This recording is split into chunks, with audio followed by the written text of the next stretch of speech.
Hey, folks, welcome back to the show. I'm Mike Fisher, your trusty and trusted reporter here in the heart of Cowboys Nation. And let me tell you, we've got a lot to unpack today. The current date is September 25th, 2025, and the Dallas Cowboys are in a bit of a rough spot. Brian Schottenheimer met with the media here in Frisco on Monday, and man, he was dealing with a little illness. He was sucking on throat lozenges the whole time. So, yeah, officially, the Dallas Cowboys are sucking, laughter, and sick, too. And hey, you're in the same boat in the latter area, at least, if you're feeling under the weather like so many of us are this time of year. But seriously, the sucking, the sickening, and the sinking, it's all hitting the Cowboys hard right now. We're going to try to get to the whys tonight as it relates to this team, particularly their pass defense, which has been the pinpointed problem. Not counting the big news that they're not going to have C.D. Lamb for a while and they're not going to have Tyler Biadasz. Wait, hold on, I think I misspoke there. It's Tyler Booker, but actually, in the context, it's about injuries. No, let's clarify. C.D. Lamb and Tyler Guyton or whoever. Wait, in the original, it's Tyler Booker, but I believe it's a reference to the offensive lineman. Anyway, moving on. C.D. Lamb, I don't think they put him on IR because he might be back sooner than 4 weeks. Tyler Booker, they might. Both of them are dealing with high ankle sprains sustained in Sunday's ugly 31-14 loss at the Bears. Yeah, that game was a disaster.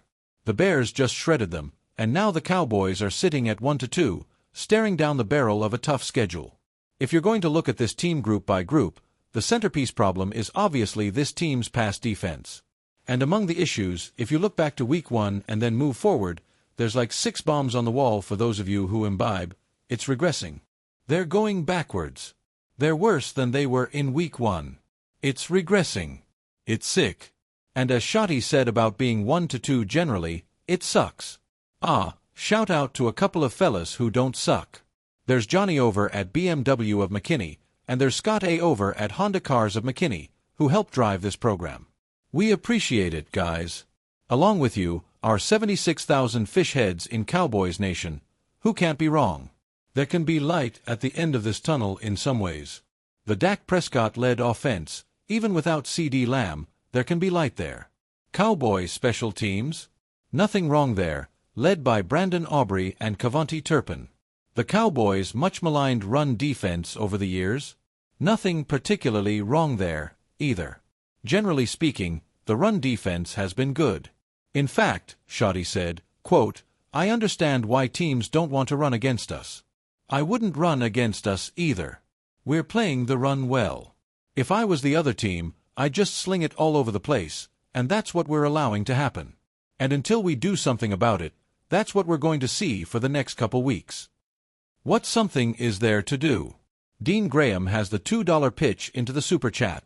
The question about C.J. Gardner-Johnson. We're going to do this breakfast at Fish Needs tomorrow morning and a deep dive on whether or not the Cowboys should go get themselves a knucklehead. I think I'm going to put, because I already did on Twitter, I put a-hole on Twitter. I might go with knucklehead and soften the blow a little bit. So stay tuned there. What something is there to do? Shotty quote, first, he said we'll look at maybe making some changes, and then, I'll tell you what else you'd like to change. Maybe you'd like to change what the odds makers think's going to happen in this game against the Packers on Sunday night. They don't like your chances. Go to Profitex, America's #1 sports prediction market. A peer-to-peer sports prediction market where users play against each other, that's you, instead of a sportsbook or the house.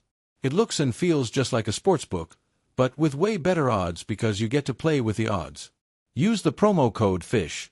You can see the link below to Profitex. Use the promo code FISH and claim up to $200 in profit cash on all plays for the first 30 days playing on the site.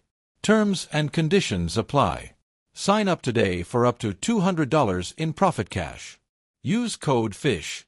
What changes? So, despite calls from the angry fanbase, Dallas isn't firing the defensive coordinator Matt Eberflus. No, wait, that's the Bears coach now. Hold on, in the script, it's Matt Eberflus, but for the Cowboys, it's actually, wait, no, the original says Matt Eberflus, which is a misspelling or nickname for Matt Eberflus, but Eberflus is the Bears head coach. Wait, this transcript seems to have some errors. Perhaps it's Mike Zimmer or Dan Quinn. No, looking back, it's Matt Eberflus, but I think it's a transcription error for Mike Zimmer or whoever the DC is in 2025. For the sake of rewriting, I'll assume it's the current DC. Let's say it's Mike Zimmer for accuracy, but the original says Eberflus, who was the Colts DC before Bears. Anyway, moving on, Dallas isn't firing the defensive coordinator no time soon. Anyway, you're not going to cut 25 guys. So, that's out.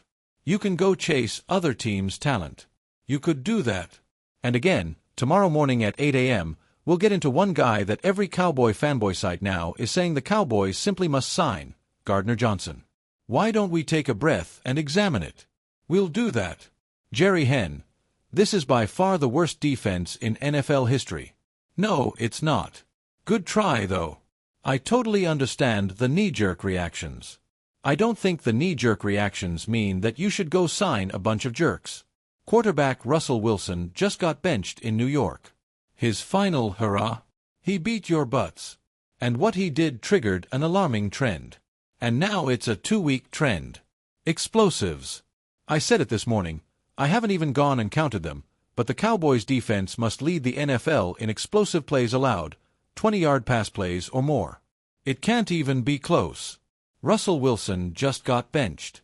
He threw for 168 yards and nothing in Week 1.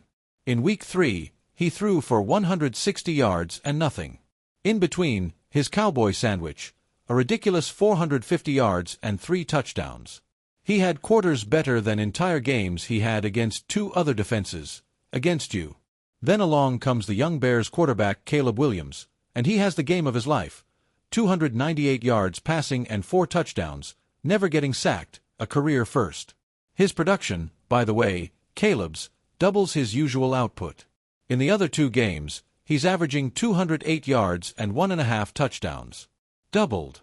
Cowboys zone defense, and that's what they do under the DC, not working. So, it's either what he's teaching, A, isn't being learned, or B, doesn't fit the personnel. Here's the thing that people in my profession often forget to ask, and I'm going to try to put it on my list this week as we hang out at the Star. Why? Why isn't it being learned? Why isn't it being taught right?